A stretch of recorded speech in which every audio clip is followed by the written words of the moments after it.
কিয়ামতের মাঠে সবাই যখন নফসি নফসি করবে, উলঙ্গ অবস্থায় দিক বিদিক ছুটোছুটি করবে, মাথার নিকটবর্তী জায়গায় চলে আসবে সূর্য।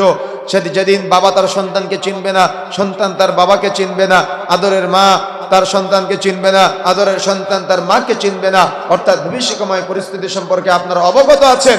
এই কঠিন কিয়ামতের দিন সবাই যখন দিক বিদিক ছোটাছুটি করবে, তখন দেখবে ওই উঁচু প্রান্তে একজন নারী এবং একজন পুরুষ দাঁড়িয়ে আছে, যারা পোশাক পরিহিত অবস্থায়, যাদের মাথায় নূরের মুকুট জ্বল করছে, সবাই উলঙ্গ কিন্তু তারা পোশাক পরা, সবাই নফসি নফসি করছে, সূর্য মাথার নিকটবর্তী কিন্তু তাদের মাথায় নূরের মুকুট জ্বল করছে, সম্মানিত অবস্থায় আছে তারা।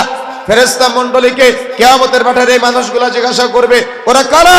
আজকে আমরা কঠিন পরিস্থিতির মধ্যে, আর তারা এই পোশাক পরিহিত অবস্থায় আছে, তারা সম্মানসূচক জায়গায় আছে, তাদের এত কেন মর্যাদা? আজকে আমাদের কেন কঠিন পরিস্থিতি? তখন ফেরেশতারা বলবে, ওরা হলো একজন হাফেজে কোরআনের পিতামাতা। সুবহানাল্লাহ। আপনারা কি বলেন? ফকিরি বিদ্যা বলেন, তাই না?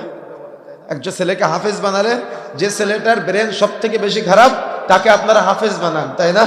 কিন্তু দেখেন কিয়ামতের মাঠে কে সম্মানিত করতেছে? একটা হাফেজ ছেলেকে বলা হবে, অরাতিল, তুমি তিলাওয়াত করো। তিলাওয়াত করতে করতে করতে করতে জান্নাত পর্যন্ত পৌঁছে যাবে। তখনও বলবে, আল্লাহ, যিনি আজকে আমার অভিভাবক বাবা মা আজকে এ পর্যন্ত আমাকে পৌঁছে দিয়েছে, আল্লাহ, আমি তাদেরকে সাথে নিয়ে জান্নাতে যেতে চাই।